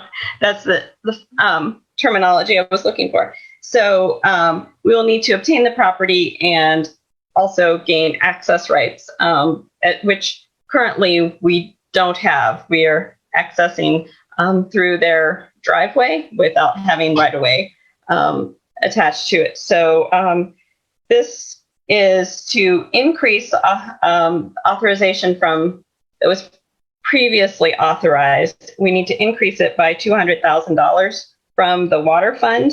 And for 100,000, oh, wait a minute, my notes from the engineer cut off and I don't have the total amount on that. Just 1 minute, I apologize. But clerk, I may need to fall back on you for numbers. When I printed it out, I didn't realize it cut off the bottom of the engineer's notes for me. But it is, let's see. So increase authorization by 200,000 for the water from the water fund for 100,000 and 740-637-559-500 for 100,000 funds in capital budget design. And that, sorry, that was not very clear, but it's the new Kimes booster station to improve our water services on the south side of the city. And we need to increase the authorization in order to allow for the property acquisition and right-of-way. And I'll get more details if anyone has questions about it. Councilmember Grace, is this the one that's the 200,000 from the water fund? Yes. Okay. And then so from water fund 740, and then for 100,000 from 740.637. Okay. Yeah, capital improvements, I believe. Yeah. Okay. Yep. Okay. Okay. And that is all that I have for this committee this evening. Okay. Thank you very much. We'll move on to the Finance and Personnel Committee. That's chaired by Councilmember Crowell with Councilmembers Reisner, Katsas, and Smedley also on that committee. Thank you, President Isley. Member Grace is very impressive in handling City and Safety Services Committee all by her. I'm going to have to rely on the auditor and the experience of Member Reisner and other members of the committee to get through all of our items under Finance and Personnel. The first item is the 2020 budget reductions and cost-saving measures. And this is the realization, quite obvious to everyone, that we need to spend some careful attention, some careful time, looking very carefully at our budget under the auditor's leadership. And the Clerk Walker gave us some past history of other times in the city's history when we needed to be looking at our budgets very closely. in particular back in very late 2008, 2009 through 2011, when we were coming out of the 2007 recession, or the start of the recession and that whole period, and looking at some of the council's actions during that time in order to make sure we weren't overspending and we were able to pay all our bills.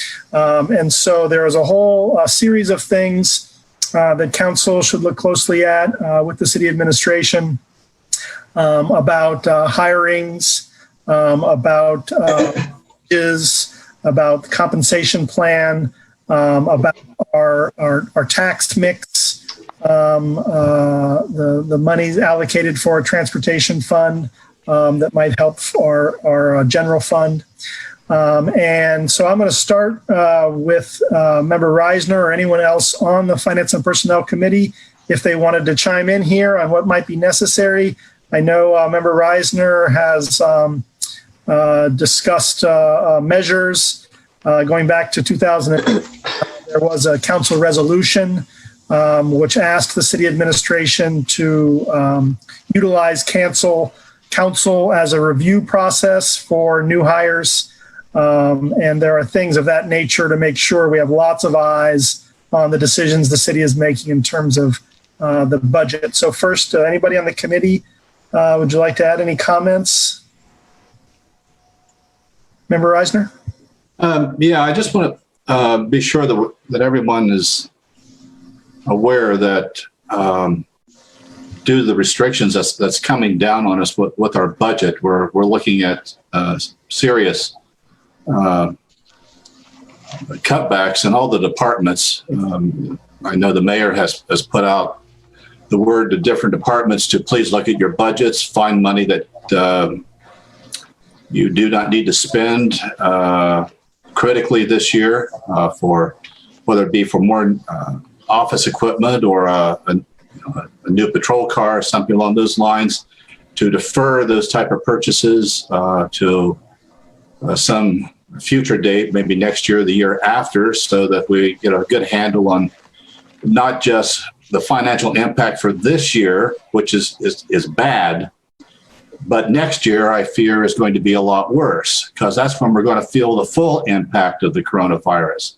We got by, luckily, the first quarter of this year without the impact of the coronavirus affecting our tax bases and the tax returns. The auditor has told us that in terms of business income taxes and most personal income taxes, those monies were already coming in, of course, for 2019 into the city's coffers. Next year, that tax year is going to be in seriously bad shape for unemployment, for reduced business taxes, and so on. So we have to really plan now, not just for the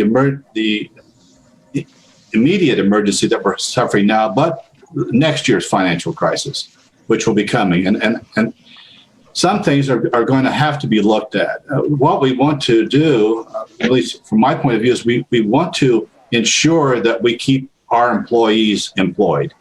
We don't want to lose anybody, because we're not like, and I'm not minimizing a business, when you have to make a cutback in your business and you lose 50% of your employees, that's a crisis, no doubt about it. But if you survive, you can rehire. With a city like we have, we need everybody that we have. We're already operating pretty much at a minimum staff. We get by, we have a budget and we pay, and that's the number of employees that we can have. We don't want to lose anybody. So we have to look at things like hiring freezes. If there's a position that needs to be filled, can we delay filling it? Is it absolutely critical to the operation that we fill it this month, or can we defer it for 7 or 8 months? We have to look at things like wage freezes. Obviously, many of our employees are under a contract that already stipulates an increase, but we have to look at what's coming up this year and next year. And I think all these things are on the table, and we all have to take a very close look at it. And as you say, more eyes the better.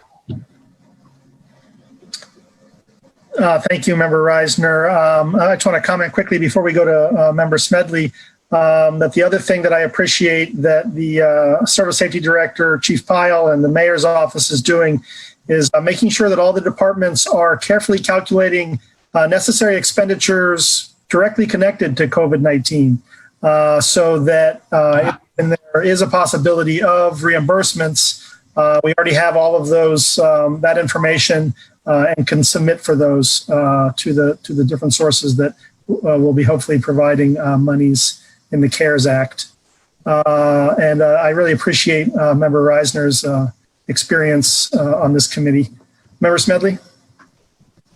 Thank you. I just want to second point Member Reisner mentioned, which is our goal is to keep everyone employed. So what can we do to make sure that happens? And I would just thank everyone in advance for those difficult decisions you'll have to make on your budgets to make that happen. And any way we can help as council, we will do so. And that's it. Thank you. Mayor Patterson? So I can certainly respond to that, Councilmember Smedley. You know, back in the tail end of March is when I reached out to all departments during my all departments, all staff meetings and said, you've got to look at your budgets carefully and take things bare bones. And we started with the capital improvements. Capital improvements had over $800,000 in it. In working with the auditor's office in how we're going to reduce that down, knowing that there will certainly be emergencies, that we need to address in the city. Some of that can come through other fund lines, but or other accounts. But Arian Smedley, to your question, some of the things that we have already done, we've done this for a while now, is unless it's an emergency, overtime has been pretty much stripped out.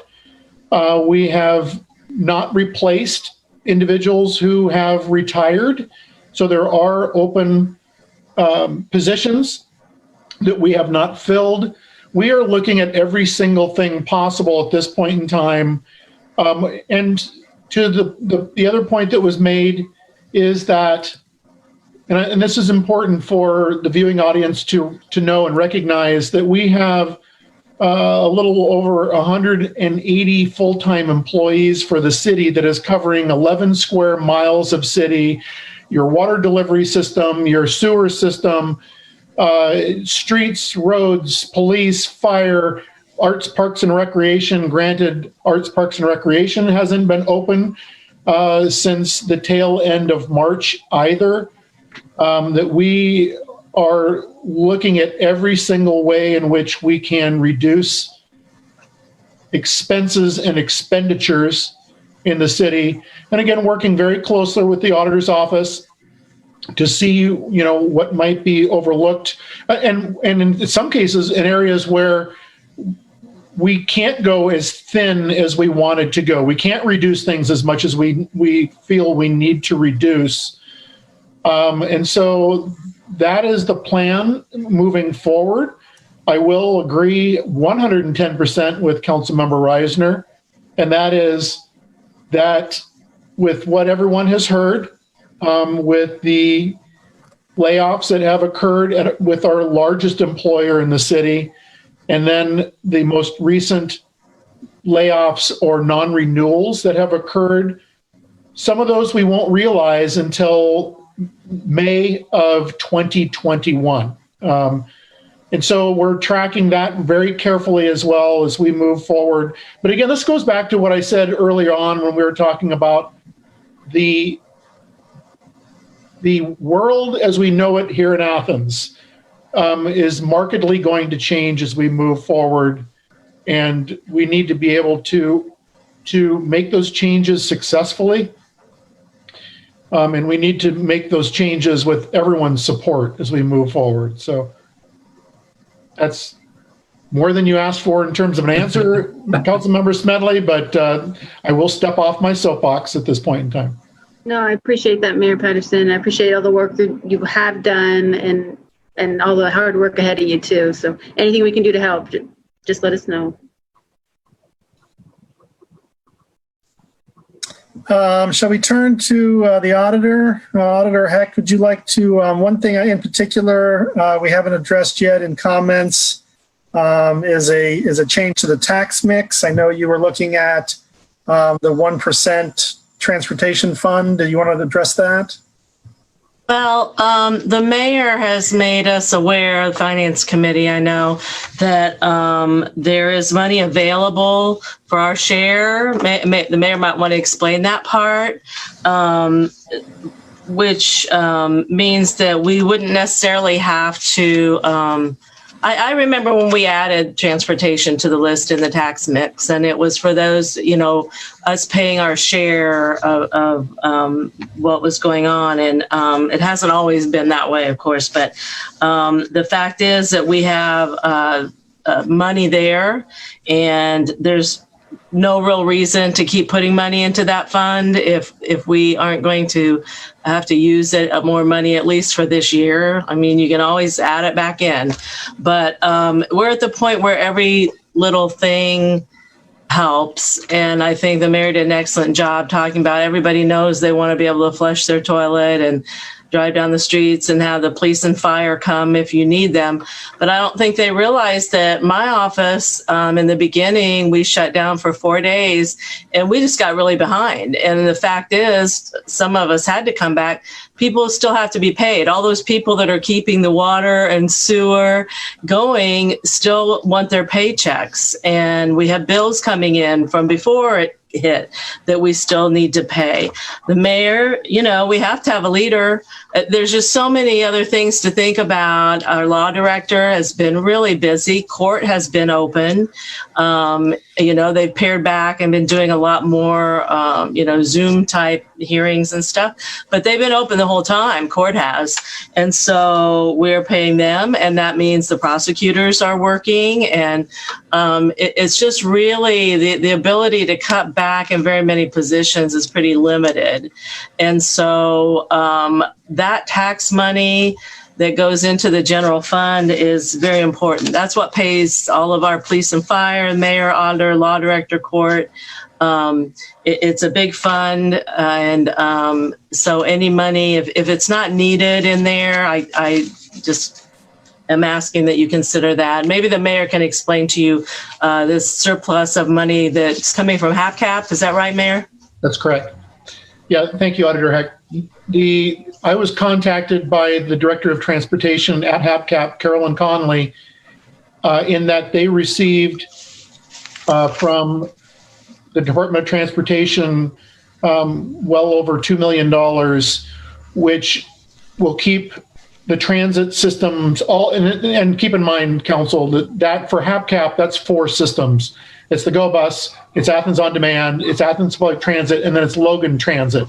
So they received that funding, which was wonderful news on their part. It was wonderful news on our part as well, because as Auditor Heck indicated, it would cover our match for Athens Public Transit. What I have in consultation with the auditor, what we're thinking is there's about $150,000 in that account, and not to completely remove all the money from that so that we do have a level of carryover. It will still be substantial. It'll be at least $100,000 transferred out, Auditor Heck, if I'm not mistaken, as we move forward. So that again was good news. It allows us to free things up. So again, I guess to that point, we are there are fortunate things like this that turn up, but we're still exploring all other options and turning over every single rock we possibly can to work through this particular period. Thank you, Mayor. Thank you, Auditor. I don't know if there are additional items that anyone wanted to bring up under this agenda item, the 2020 budget. We have a lot of work to do, as Member Reisner has pointed out, and keeping close eye and doing all we can. And some of the comments that Member Smedley made with Mayor Patterson, we are all in this together, and any way that we can work together to do the best by the citizens of Athens, we need to do that. And it's going to take a close look at everything. And if that includes council engaging with the city administration on hiring, I think council would be willing to be a part of that process. But that's something to discuss going forward. If no one else has any other comments, yes, Member Fall. Thank you. I want to make just 2 points. One, I think it really is extraordinarily important to keep every one of our employees, because it feeds into what Jeff was saying, is that it's very expensive for us to be able to rehire or go through that process to pick up another police officer, sort of things. Those are very long-term processes. So it's in our best. It would be better to not lose them. And I think that the model that was used during the recession, we never really had to lay off anybody there. So I think we've done it before as a community, and we can do it again as a community. And I think that's really important. I think the other thing that we need to press on every single citizen in the city is to let your representatives know that we need money, we need help. And we did the resolution to the National City League. We need to let Jay Edwards knows and all the other people to push so that cities and level and at the federal level with a new stimulus, and that we need to be we need to have a conversation and push, like, what does DeWine do with the rate? Have everybody in the city to be a community demand that we have help. Here, here. Thank you, Member Fall. Yes, Mayor. Just one last thing, if I may, and that is that we are tracking all of our COVID-19 related expenses in the city of Athens, and looking to get reimbursed for those expenses. So that's something else too, just to share with Councilmember Smedley and actually all of council, that we are tracking those expenses as we move forward, and we have all along. We've been tracking them since we fell under the governor's orders. Well, thank you. I know we all appreciate that. Okay, I have nothing else for this agenda item. And seeing no other hands, we'll move on to the next item, which is the pickup plan. This refers to the city's contribution to the pension plans, to OPERS. And OPERS has let the auditor's office know that that in order for the city to be in compliance, we need specific language that the IRS requires in an ordinance or a resolution, particularly in terms of the contract with AFSCME Local 2403. So Auditor Heck, did you want to add anything to this? I don't think so. I think that's what the point is. The city and the employee each pay into their employment or pension accounts, and the pickup plan is where we collect the money from the employees, and we pay PERS directly in a lump sum. It appears our last ordinance addressing this was 93, and the auditors that came from PERS. We're looking for a more recent legislation acknowledging what we've been doing this whole time anyway. And they provided a sample resolution, I think it is, although it looks kind of wordy to me, but I know Debbie can take care of that. So it's just kind of a process that we need to do to satisfy the auditors. Council needs to do, I should say. Thank you. Committee, any comments on the pickup plan? No. Okay. Yes, Member Smedley? So just to clarify, we're just documenting what we currently do. Yes, exactly. Okay, thank you. Yeah. They did not have an issue with what we're doing, just that we don't have like council approval. It's like council approving the financial statements we churn out every month. And the auditors like to know that someone else has approved it or knows that we're doing it, or, that kind of thing. Okay, thank you. So we'll move on to the renewal agreement for the United Seniors Community Center space utilization. I think this is pretty standard. Mm-hmm. The mayor or anyone has some specific information here? Pretty standard renewal for that utilization. It is. It's the same as what has been done in the past. So there's really not any change. Any comment from the committee on that? Okay, thank you. Moving on, we will now do appropriations and transfers.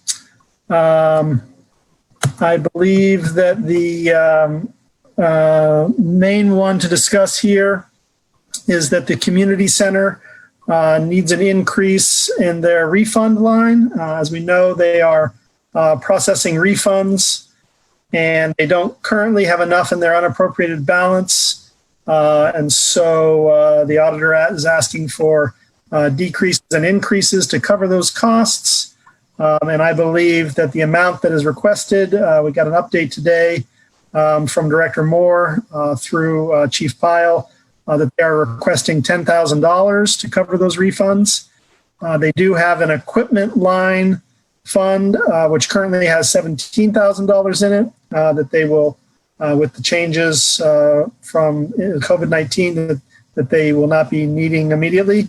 So I believe, Auditor Hecht, if I have this correct, we're proposing transferring the $10,000 from that equipment line to be used for these refunds. Yes.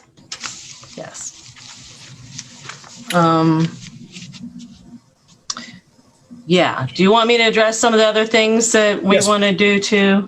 Please.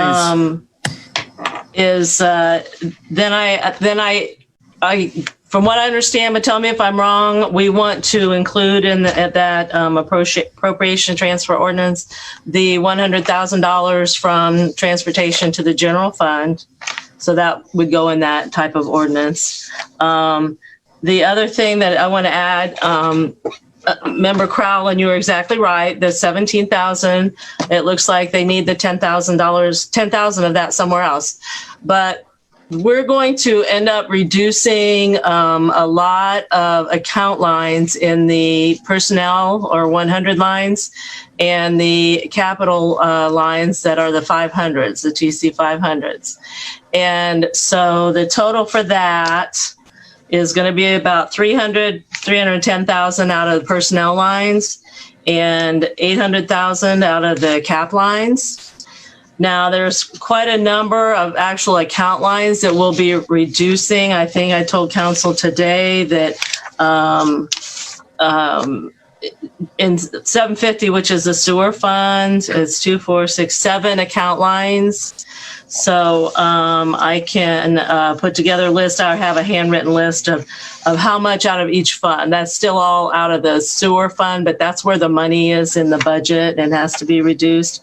So because, and just so everyone else knows who's not on the finance committee, that this has been our Service Safety Director, Tom Pyle, working with his department heads to get cuts in their budget, recommendations, and things like that. And so he has given me those and others, but we feel pretty safe decreasing the 100s and 500s right now. There's a lot of things we can't reduce, like electric, gas, fuel, telephone lines, things like that have to be in there. So anyway, we're going to be reducing about $1.1 million altogether. Now, some of this money will be in the proprietary funds, which don't necessarily help the general fund, but not all of them. There's still going to be a fair amount of money coming, being reduced, so that the money is available to pay our bills, because on the other side, our revenue isn't coming in as much as it might. It's not really as bad as it could be right now, but that's because we had a good first quarter. And so it's just kind of going to start showing up by the end of May, and then June and July, and until things pick up around town again. So, and we learned this a long time ago. At the end of the year, I asked council to pass an ordinance, and this was requested by the auditors a long time ago, that we reduce appropriations at the end of the year.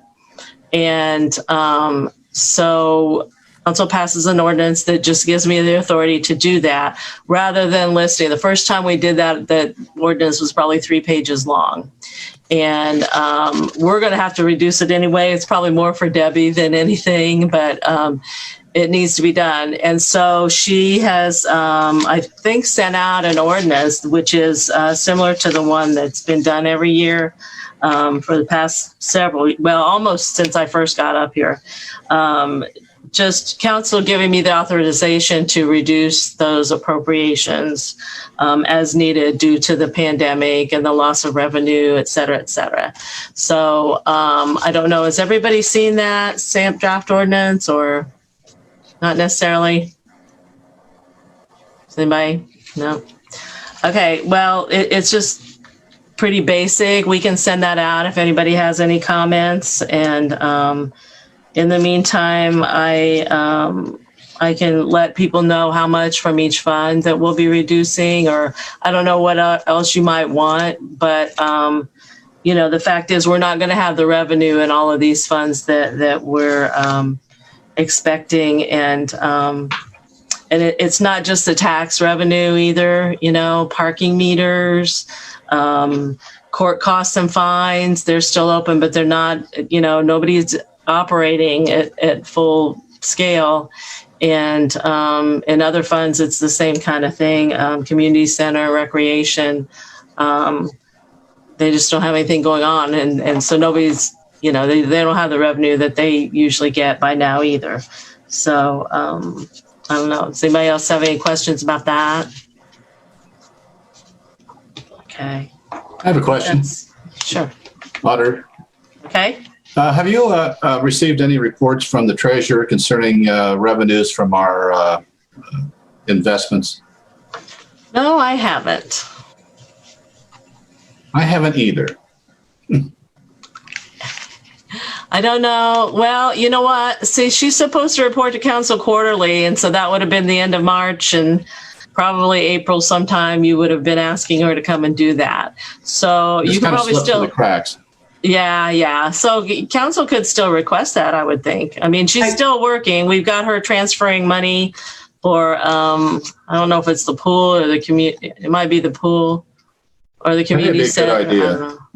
But and we have been in communication, just to clarify, Councilmember Reisner with the treasurer. So yes, we can request an update from her, but she's aware. She's been in contact with us. We don't have any reports right now, but we'll request again. Okay. Thank you. Okay, thank you, Auditor Hecht. If there's nothing else on appropriation and transfers or questions or comments, then we'll move on to the last item on our agenda tonight for Finance and Personnel, and that is Senate Bill 310. City Council will need to approve a resolution, a 3-reading resolution, before we recess this summer, that affirms that any funds that Athens receives that will cost will be used only to cover costs described in the CARES Act, and that will be in compliance with other regulations in Senate Bill 310. Clerk Walker supplied us with a draft template, and that we can use that in order to satisfy this requirement.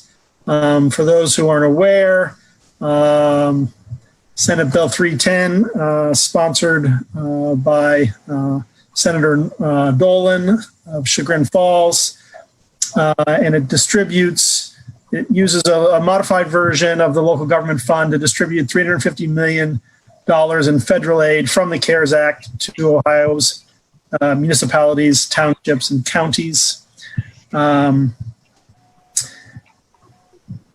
And so this will be something that we'll have to do. I haven't looked at a calendar yet, Clerk Walker, but I would imagine we would need to start this soon so that we can be sure to finish it before recess. Yes, I'm getting the head shake. Yes. Thank you. And so anybody, any comments from the committee members on this necessity? Any other council members or the city administration like to comment on this? Not a comment. I have a question for either the clerk or president of council, and that would be, because I don't recall as having been a council member, whether we had ever suspended a Res 3 reading resolution. Can that be done? Yes.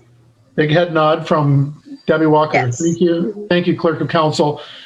Depending on the timing of this and the urgency that may be needed, I would encourage council to at least consider that or keep that in the back of your mind that that may need to be done. Excellent point. Member Clodfelder? Yeah, I would just like to say that I agree with Mayor Patterson on this. I think if there's a chance that the city could get some really, really needed money from the CARES Act, that we should try to take care of this as quickly as possible and ensure that we comply with all the rules, just to make sure that we don't cost any city workers their jobs, which would be awful, and that we can keep this wonderful community going.